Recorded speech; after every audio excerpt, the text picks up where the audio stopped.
마가복음 저희가 함께 읽고 있습니다. 말씀을 통해 하나님, 특별히 예수님께서 이 땅에서 사신 삶을 좀 깊이 묵상하고 따라가는 시간 되었으면 해요. 이 사순절 기간 그냥 지나쳐 버리지 마시고 꼭 말씀과 동행하면서 예수님이 왜 이 땅에 오셔서 이런 삶을 사셨는지, 또 예수님이 가르치면 무슨 의미가 있는지, 우리가 이 어려움의 시기를 살아가는 우리가 말씀을 통해 이겨내고 승리하는 우리 하나교회 되었으면 합니다.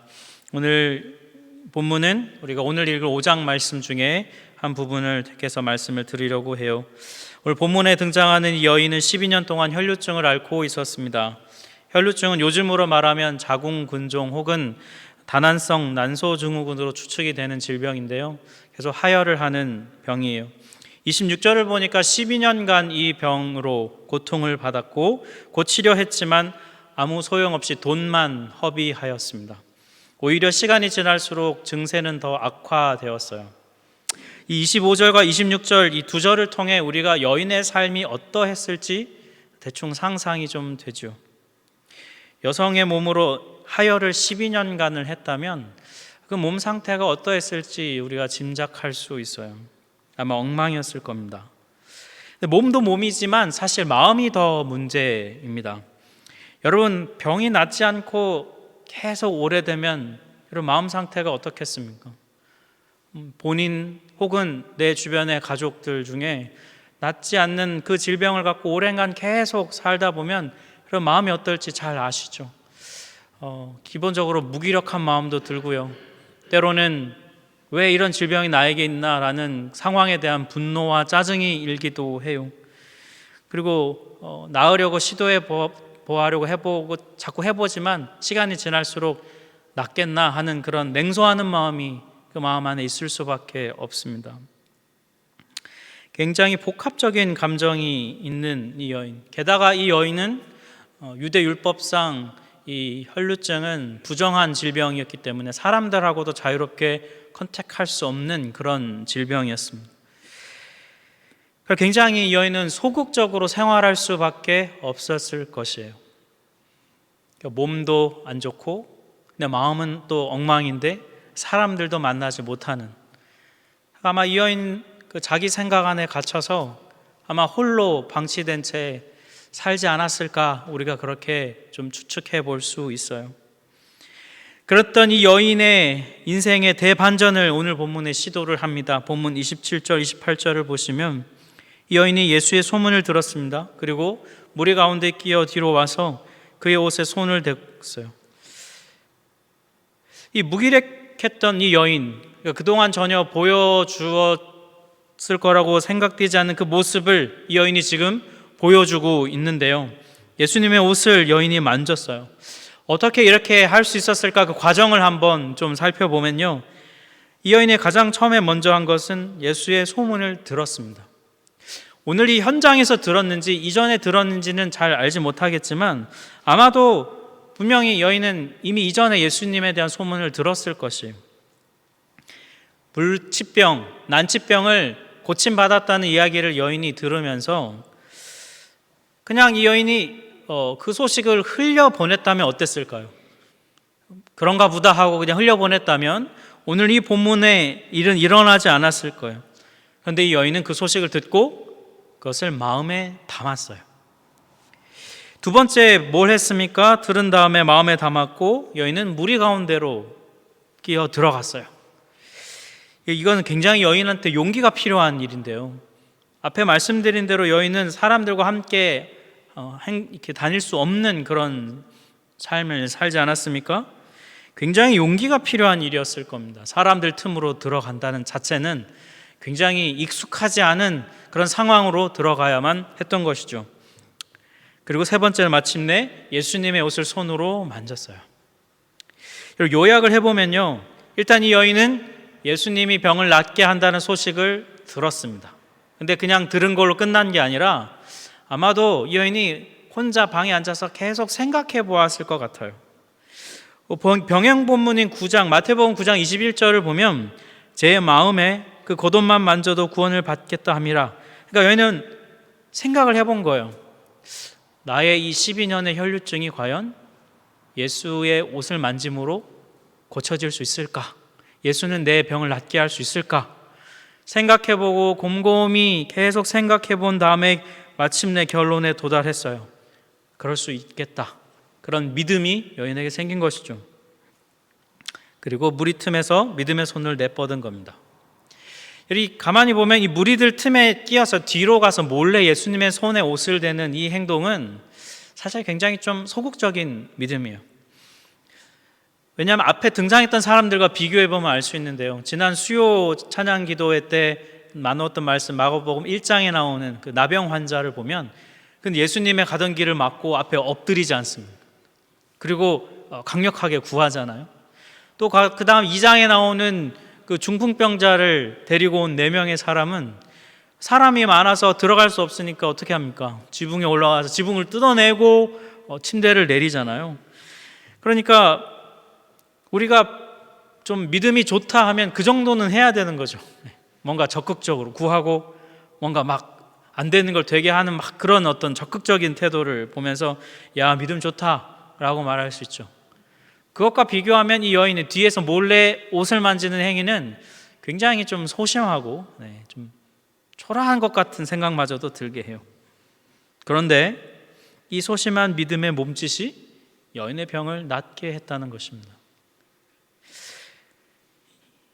예수님은 어떻게 반응하십니까? 오늘 본문 30절을 보면 예수님께서 능력이 자기에서 나간 줄을 아시고 무리 가운데 돌이키셔서 말씀하셔서 누가 내 옷에 손을 댔느냐. 저 이 장면이 좀 인상적인데요. 첫 번째는 예수님이 주도권을 가지고 치유하신 게 아니라는 거예요. 병이 떠나가라, 내가 원하노니 나음을 받아라 이렇게 선포하시지 않았다는 것입니다. 예수님은 가만히 계셨는데 그냥 길을 가는데 어떻게 보면 여인에게 옷이 이렇게 만져짐을 당한 거잖아요. 그죠? 마가는 이 내용을 통해 이걸 말하고 싶은 것 같아요. 예수님은 병을 고치는 치유하는 능력이 있으신 분이다. 그 존재 자체로 그냥 그 능력을 늘 갖고 계신 분이다. 그러니 우리가 믿음으로 나아가면 그 능력을 덧입어서 치유함을 받을 수 있다. 이 마가는 이거를 지금 이 본문을 통해 얘기하고 싶은 것 같아요. 또 그 다음 반응도 좀 재미있는데요. 예수님이 누구냐 막 찾으신 거잖아요. 이 32절을 보니까 사람 예수님 막 이렇게 둘러보셨다는 거예요.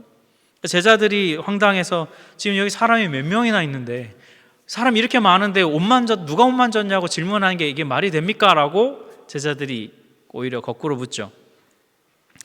예수님이 왜 이런 황당한 질문을 하셨을까요? 그 이유는 이어지는 33절을 보면 알 수 있어요. 33절에 여자가 자기에게 이루어진 일을 알고 두려워하여 떨며 와서 그 앞에 엎드려 모든 사실을 여쭈니 라고 말씀해요. 이게 지금 뭘 하고 계신 걸까요? 예수님께서는 여인의 지난 12년간의 그 마음의 이야기를 사람들 앞에서 쏟아내고 고백할 수 있게 하시는 거예요.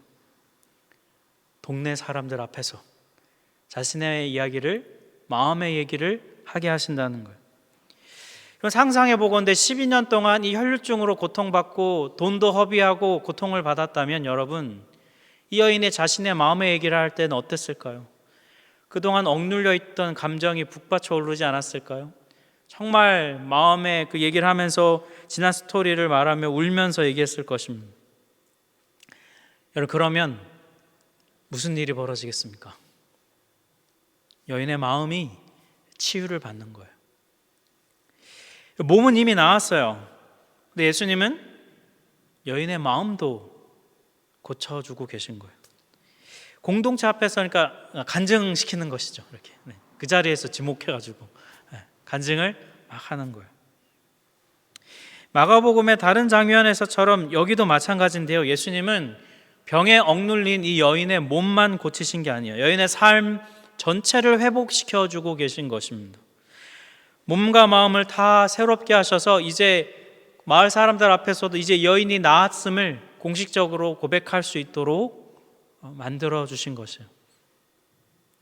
이런 분이 바로 우리가 믿는 예수님입니다. 우리가 믿는 예수님은 병을 고치는 치유의 능력이 있으십니다. 그리고 우리가 믿는 예수님은 삶을 새롭게 하시는 회복의 능력을 갖고 계신 분이세요. 근데 중요한 것은 우리가 진짜 그렇게 믿느냐 하는 것입니다. 여러분, 만약에 여러분이 이 현장에 계셨다면 여러분은 어떻게 하셨겠습니까? 예수님이 가고 계시고 그 무리를 둘러싼 그 무리 중에 여러분이 함께 있다면 여러분은 어떻게 반응하셨겠습니까? 이 여인처럼 옷자락을 만지시는 시도라도 하셨겠습니까? 이 여인처럼 해결되어야 할 정말 중요한 문제가 내 삶에 있는데 나를 둘러싼 그 무리들, 사람들, 그걸 비집고 헤치고 가야만 예수님을 만질 수 있다면 여러분은 그렇게 하시겠습니까? 대체로 보니까 세 가지 유형 정도로 나뉠 수 있을 것 같아요. 첫 번째는 포기하는 유형입니다.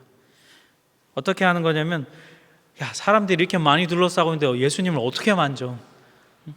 그냥 관두자, 그냥 이대로 살자 라고 포기하는 것이죠.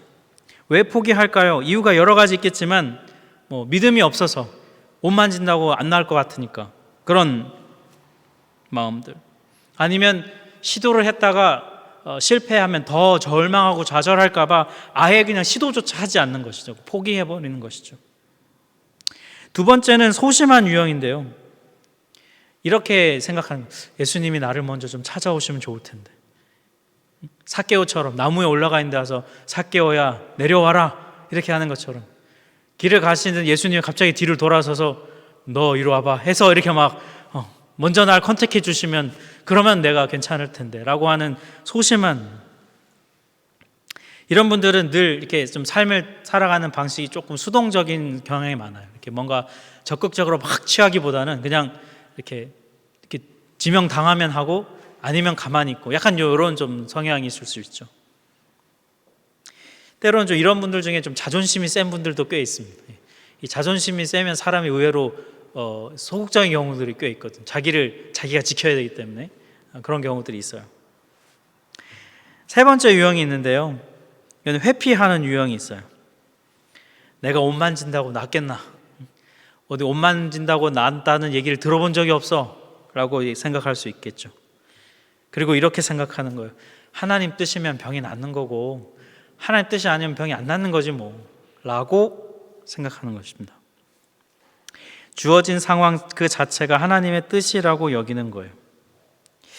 이런 유형의 분들이 놓치고 있는 가장 중요한 한 가지가 있는데요, 뭐냐면 사탄이 지금의 상황에 개입할 수 있다는 것입니다. 여러분, 기본적으로 우리의 삶에 벌어지는 모든 일은 하나님의 섭리 가운데 있어요. 그런데 그 하나님의 섭리 안에는 사탄의 개입이 열려 있다는 것입니다. 성경은 거기에 대해 얘기하고 있잖아요. 공중 권세 잡고 있다고. 사탄은 우리가 믿음으로 얻고 취해야 할 것들을 얻지 못하도록 방해할 수 있어요. 우리에게 당연히 허락되어져야 할 하늘의 복을 받지 못하도록 해방할 수 있습니다. 그러니까 주어진 상황이 그냥 다 하나님의 뜻이야, 열리면 되는 거고 아니면 말고라고 생각하는 것은, 그건 여러분 사실 믿음이 좋은 것이 아니라 책임을 회피하는 것입니다. 주어진 상황에서 최선을 다해서 나의 믿음을 사용하여서 시도해 보고 난 다음에 그렇게 이야기하는 것과 시도조차 해보지 않고 그냥 그렇게 말하는 것은 내 지금 결과에 대한 책임을 그냥 하나님께 돌리려고 하는 마음이 그 안에 있는 거예요. 저는 오늘 본문에서 진짜 주목하고 싶은 것이 있는데요, 이 여인이 마냥 기다리고만 있지 않았다는 것입니다. 이 여인 집에 앉아서 하나님이 알아서 하시겠지, 진짜 하나님이 내 병을 낫게 하신다면 예수님이 갑자기 내 문을 두드리시고 문을 열고 들어오셔서 나 살아라고 말씀하시겠지, 그렇게 그냥 가만히 앉아있지 않았다는 거예요. 여인은 자신을 가로막고 있는 마음과 그리고 상황의 이 두 가지 장애물을 넘어서 믿음의 손을 내뻗었습니다. 여기서 한 걸음 좀 더 나가 볼까요? 여러분, 31절을 보면 이 여인 말고도 예수님 주변에 많은 사람들이 이미 있었습니다. 그들은 손만 내밀면 예수님을 만질 수 있었어요. 그리고 아마 당시에 많은 사람들이 예수님을 만졌을 것입니다. 손을 댔을 것이에요. 그런데 그 예수님을 많이 만졌던 사람들 중에 병고침을 받은 여인은 오늘 본문에 나온 이 여인 한 명이라는 거예요.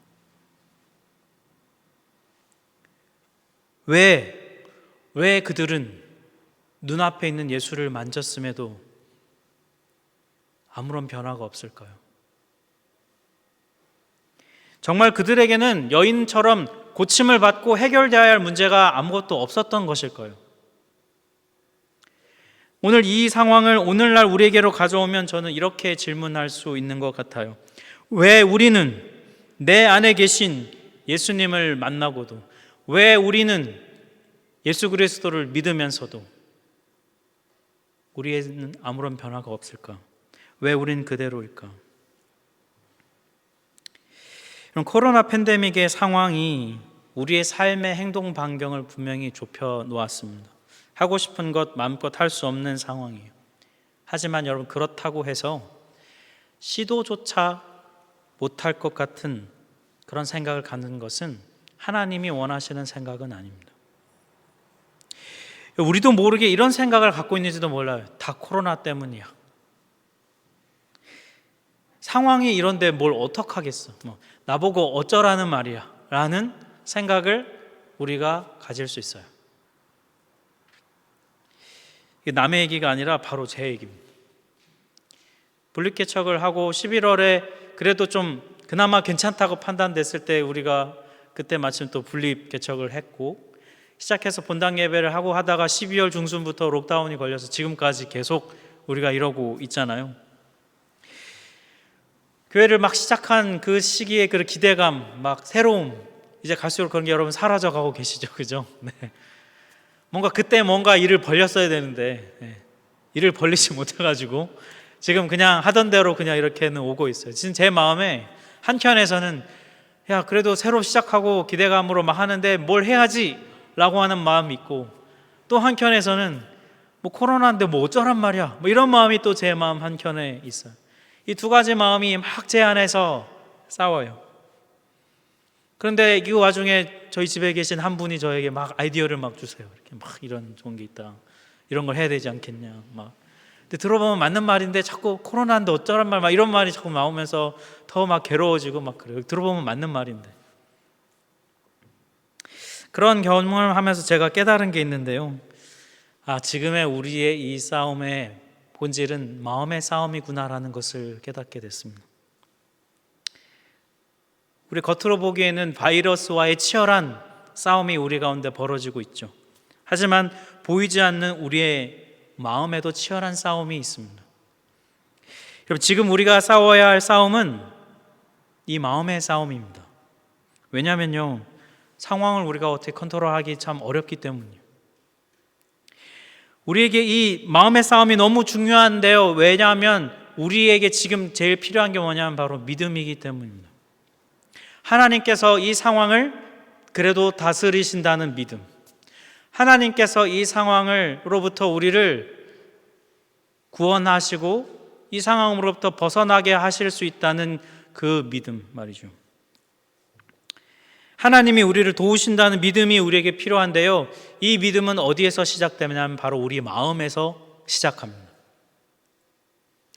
여러분, 골방에 앉아서 자신이 들었던 이 예수에 대한 소문을 곰곰이 생각해 보면서 이 여인은 계속 생각하면서 옷자락을 만져야 되겠다라고 결단할 때에는 자신의 마음에서부터 믿음이 생겨서 그리고 행동으로 나타난 것이잖아요.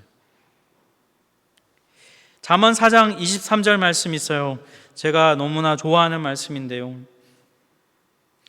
모든 지킬 만한 것 중에 더욱 내 마음을 지키라. 왜냐하면 생명의 근원이 이에서 남이니라. 여러분, 지금 우리는 상황에 휘둘리는 삶을 살고 있는지도 모릅니다. 여러분, 상황을 무시하라는 말씀이 아니에요. 상황을 고려해야 합니다. 그런데 문제는 뭐냐면 그 상황이 내 영혼과 내 마음을 완전히 자기 마음대로 다스리도록, 상황과 환경이 내 마음을 제 멋대로 그냥 무너뜨리고 망가뜨리는데도 어쩔 수 없다고 반응하고 그냥 그대로 있어서는 안 된다는 걸 말씀드리는 것입니다. 마음을 지켜야 해요. 왜냐하면 우리의 믿음이 거기에서부터 시작이 되기 때문입니다. 거기에 생명이 있기 때문이에요. 팬데믹은 우리가 통제할 수 없고 우리가 컨트롤할 수 없습니다. 근데 우리가 그걸 인정하고 나면 아무것도 할 수 없는 것처럼 느껴져요. 그냥 상황이 이런데 뭐 어떡하란 말이야 라는 마음이 우리 안에 들죠.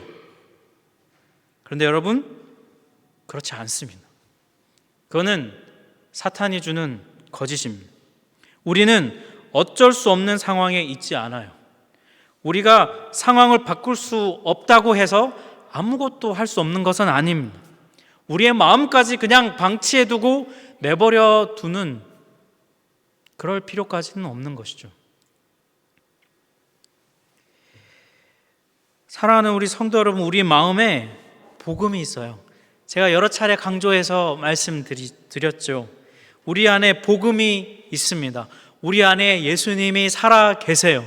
우리 안에 그 선한 능력이 우리 안에 있습니다. 그러니 우리 안에 있는 복음에 믿음으로 반응하시길 바랍니다. 우리가 믿는 예수님은 우리의 어려움 속에서도 피할 길을 내시는 분이 예수님이세요. 한 편지글을 읽으면서 오늘 말씀을 마무리하려고 하는데요. 이 편지글을 제가 읽어드릴 테니 PPT에도 나옵니다. 눈으로 귀로 한번 같이 들으셨으면 좋겠어요.